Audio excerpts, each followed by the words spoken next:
molecule can have any number of reducible representations, but the number of irreducible representations is limited. How many irreducible representations can a molecule have? To know that, you must know what is meant by order and what is meant by class of a molecule. Order is the total number of operations available in the molecule. If you consider water molecule, there are 4 operations: E, a C2 operation, sigma xz operation, and sigma yz operation. So order is 4. Order is denoted by the symbol H. What is meant by class?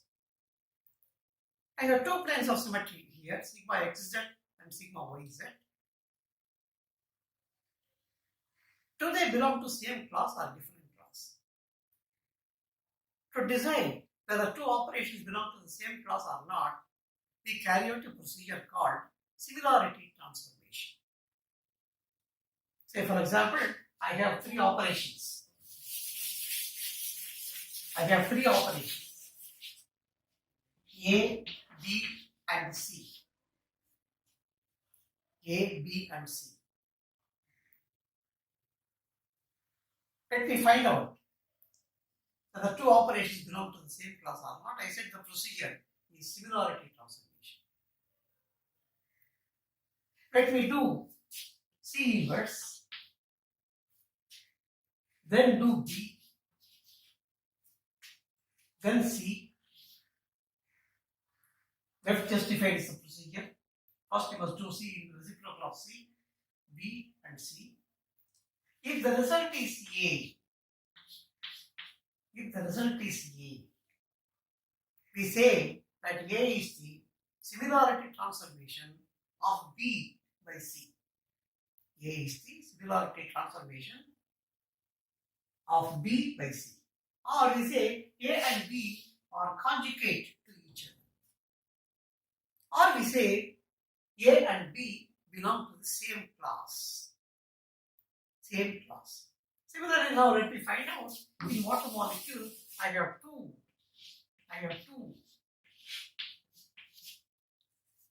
reflection operations, sigma xz and sigma yz. I want to find out whether they belong to same class or not. For this I will do a similarity transformation. Let me choose the third operation C2. So first I will do C2 inverse. Then I will do sigma xz. Then I will do C2. If my result is sigma yz, then I will say sigma xz and sigma yz belong to the same class, or they are conjugate to each other. Let me try that. I have taken water molecule.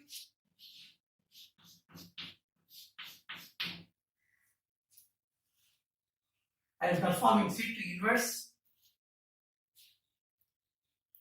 C2 inverse is nothing but rotating through 180 degrees in the counterclockwise direction.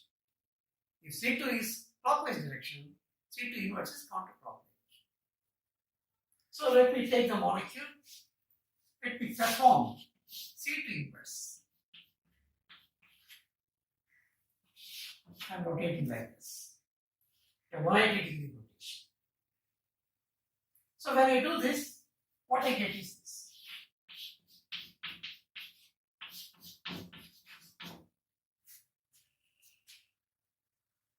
This I perform.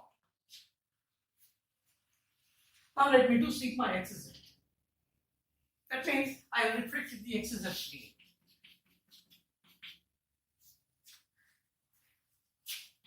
A will appear here and B will appear here. This is C2 and this is sigma xz. Then I will perform a C2 again. If I perform a C2 again, this is the operation. B will be here and A will be here. Is it equivalent to reflecting in the sigma y z plane? No. This is the sigma y z plane.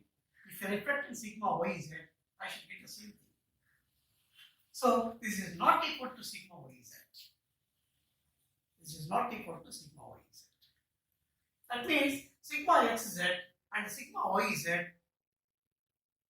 are not conjugate to each other. They do not belong to the same class. So x z is a separate class and y z is a separate class. So in the case of water molecule, order equal to 4, number of classes is also equal to 4. Let me recall the rule. I said that total number of irreducible representations is equal to total number of classes. So in this case, the class is 4. Order is 4, class is also 4. So there are 4 irreducible representations. Just to give another example, let me consider a molecule with C3V symmetry. That is, the molecule will have identity operation. A C31, a 120 degree rotation. C32, 240 degree rotation. Sigma, sigma prime, and sigma double prime. Say for example, I have chosen ammonia as the molecule.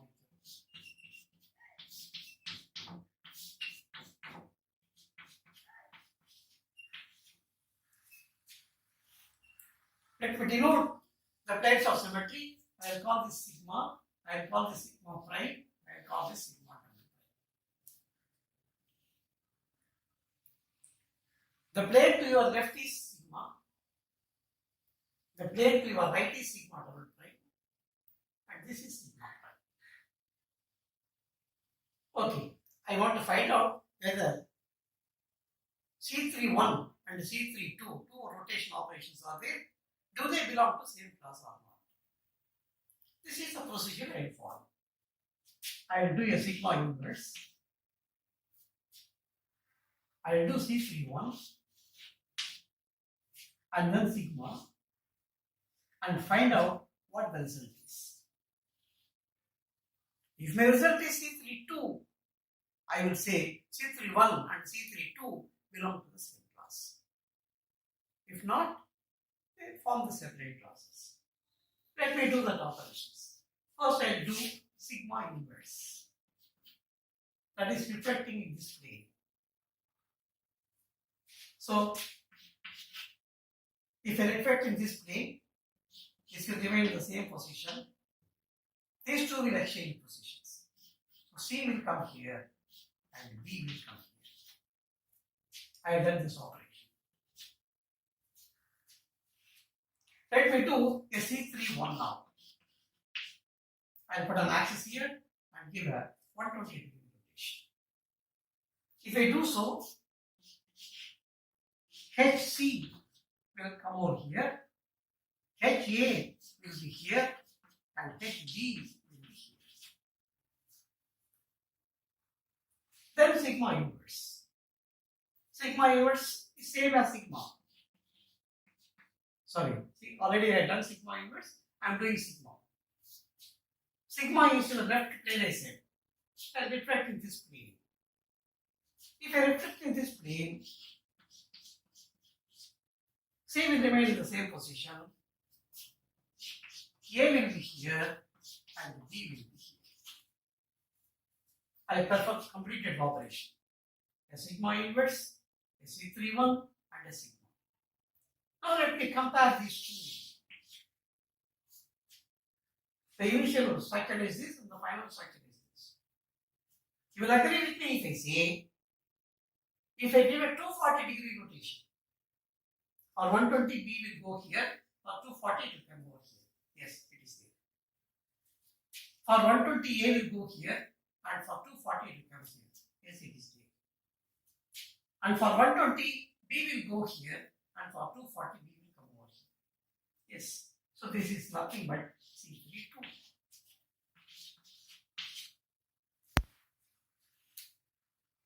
sigma inverse C31 and sigma is equal to C32. That means C31 and C32 are conjugate to each other, or they belong to the same class. In that case, I'll write like this. I will not write C31 and C32. I simply write 2C3. I mean, there are two operations using C3 which belong to the same class. Similarly, I can prove that all the three sigmas are conjugate to each other. So for ammonia molecule, the total number of operations are an identity operation. A C31 and C32, both of them belong to same class, so I write it as 2C3. And there are three reflection operations, sigma, sigma prime and sigma double prime. They are conjugate to each other, they belong to same class, so I write it as 3 sigma. So for a molecule of C3V point group, order is 6, meaning there are 6 operations possible. Identity, a 120-degree rotation, a 240-degree rotation, reflection in sigma prime, and reflection in sigma double prime. How many classes are there? E is a class. The two C3 rotations they belong to same class. And the 3 sigma operations belong to same class. So order is 6, class is 3. So how many irreducible representation will ammonia have? Only 3. Water molecule will have 4 irreducible representation, and ammonia molecule will have 3 irreducible representations. Okay, now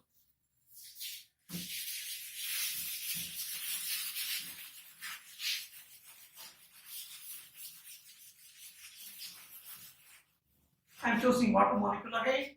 The point will be C2V. Operations are E, C2, sigma XZ, and sigma YZ. These are the 4 operations possible. Each belong to separate class.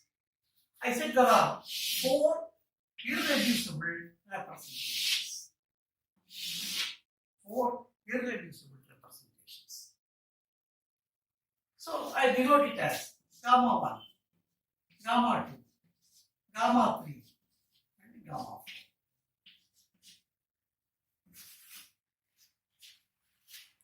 Now I will write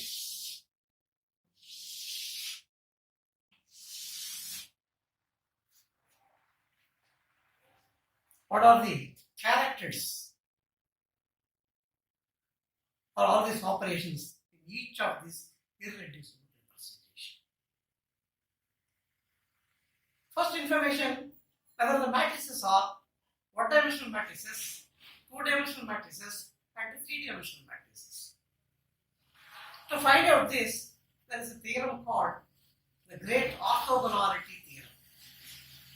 I am summarizing everything. Elaborate it and do it in a single class. So let the dimensions of these 4 representations be L1, L2, L3, and L4. For any molecule, this is true. How many representations are there? To find out what are the dimensions, square these dimensions and add them together. Square these dimensions and add them together. That should be equal to the order of the group.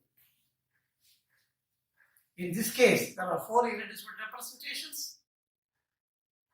If I square the dimensions of each of these representations and add them up together, I should get 4.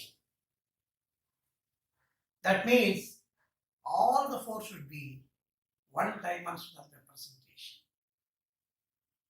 That is only 1 row, 1 column, 1 element is there. Only then 1 square plus 1 square plus 1 square plus 1 square will be equal to 4. Order of the group is 4. So all are one-dimensional representation. For a one-dimensional representation, the character in the E will be 1. For two-dimensional representation, the character in the E will be 2. And for three-dimensional, it will be 3. You can't have beyond that. If it is having beyond that, it can't be irreducible, it will be reducible. We can bring down that into irreducible form. So operational tree is 1. What are the characters of the other operations? For this, the orthogonality theorem says that in any one irreducible representation, if you square the characters, character is nothing but sum of the diagonal elements. That's called character. Sum of the diagonal elements. If you square and add them up together, that should be again equal to order of the row. This is the information given by orthogonality theorem. So I can assign characters. The only condition is that if I square them and add them up together, that should work out to 4 in this case.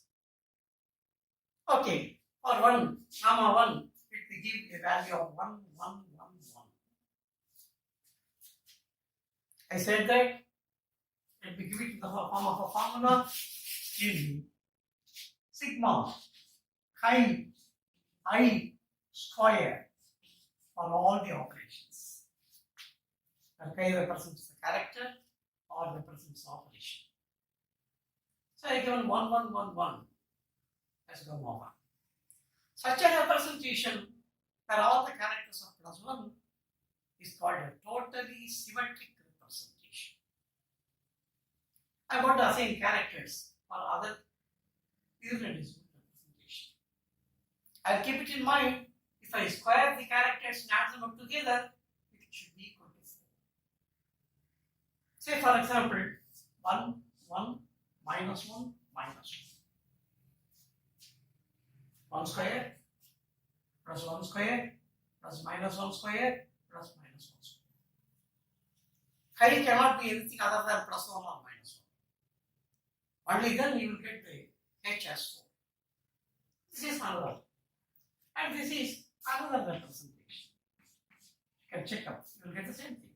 1 square plus minus 1 square plus 1 square plus minus 1 square will be equal to minus 1, minus 1, 1. Such a table is known as the character table, which tells you what are all the irreducible representations and what are the characters assigned to them. If you are writing it as gamma 1, gamma 2, gamma 3, gamma 4, there is a nomenclature known as the Mulliken's nomenclature. It says that one-dimensional representation should be named as either A or B. When will you write it as A and when will you write it as B? If the character under the major axis is plus 1, it is A. If it is minus 1, it is B. The only one axis of rotation is there, C2. It is plus 1 here, so this is E.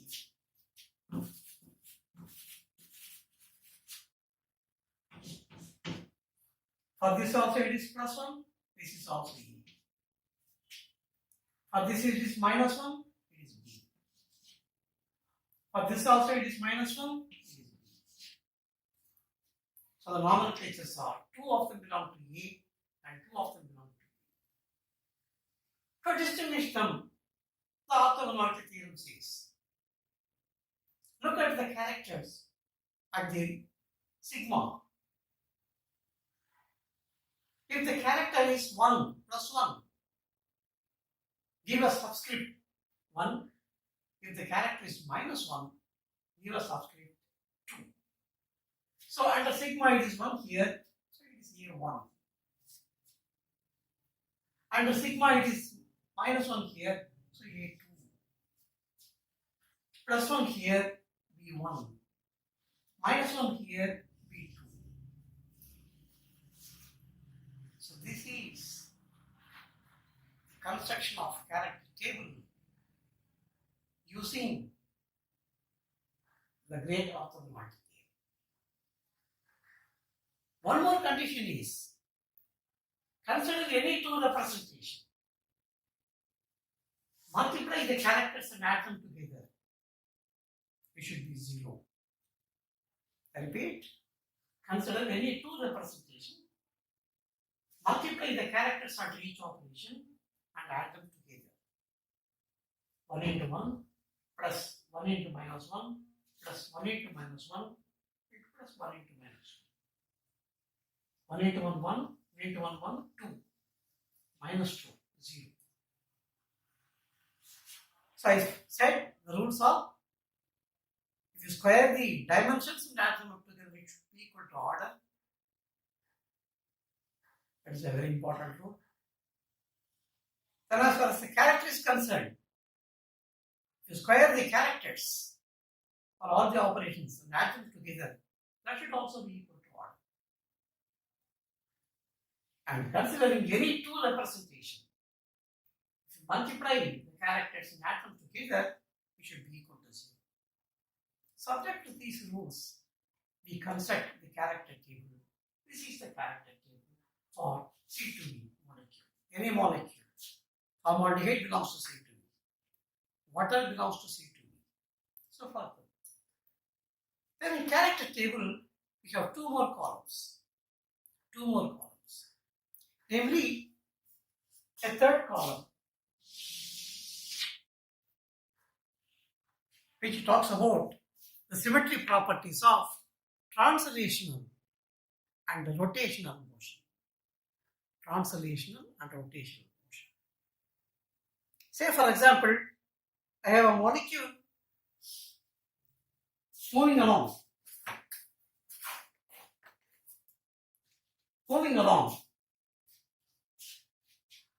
the z-axis.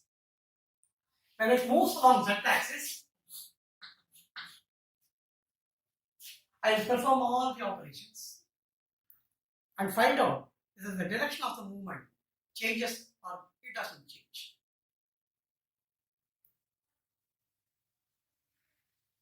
For all the operations, see what the result is.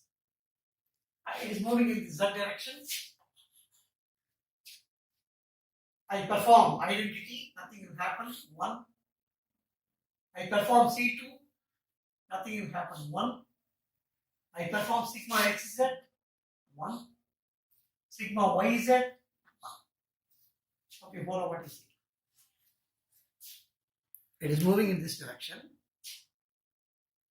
Z-axis, I am concentrating on z-axis, so it is moving along the z direction. I perform identity, nothing will happen to this, so it is 1. I perform a C2. When I perform the operation, the direction of the movement changes and assign a value of minus 1. So when I do C2, nothing will happen, again plus 1. This is sigma xz. I am reflecting in the xz plane, nothing happens, it is plus 1. I am reflecting in yz, nothing happens, plus 1. So all of them are 1, 1, 1, 1. 1, 1, 1, 1 belongs to A1 symmetry.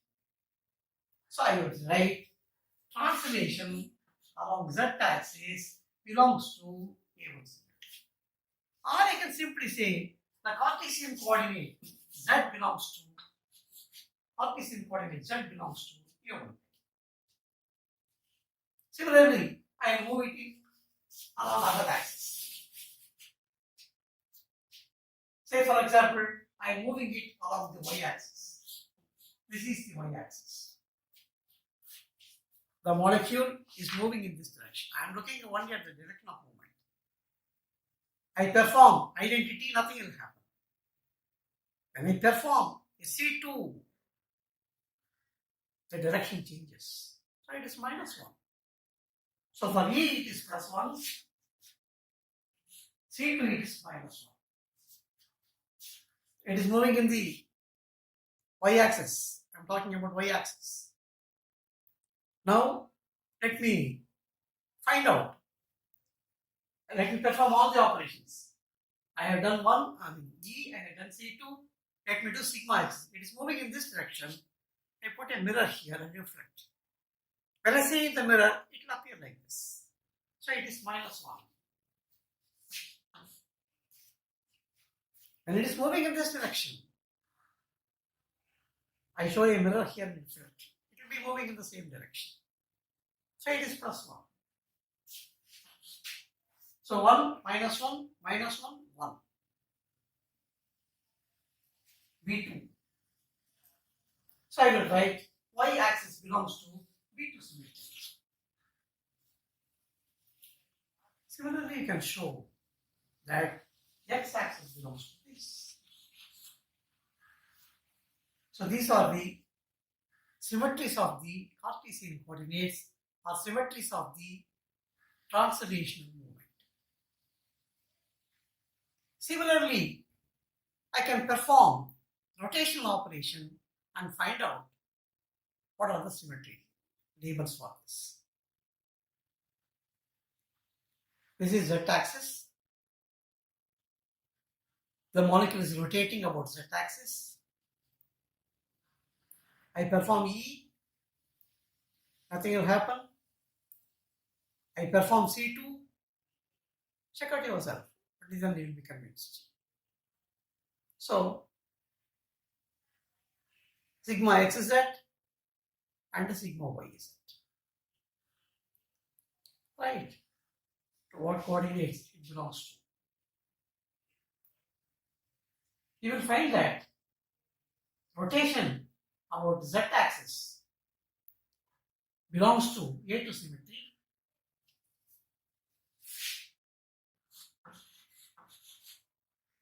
Rotation about y-axis belongs to V1 symmetry.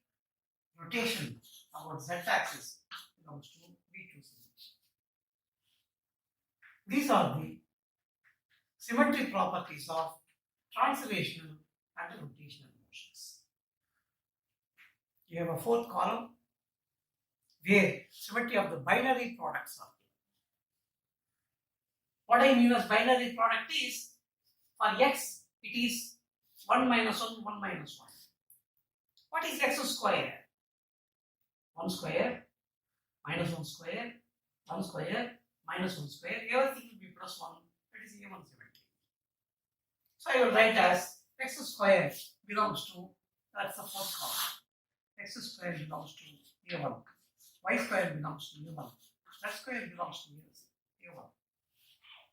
This is how you find out. Other things are very simple. Say, for example, I want what is the symmetry of the binary product xy. X belongs to this, y belongs to this, xy. Multiply. 1 into 1, minus 1 into minus 1, 1 into minus 1, minus 1 into 1. So it will be A2 symmetry. So xy will be A2 symmetry. Similarly, you find out complete. This is how you construct the character table of a molecule. Once you have the character table, you can easily predict what is the vibration. I mean, what vibrations are active and what are not. What are the vibrations which are Raman active and what are not. All this information will be found out once you know how to construct the character.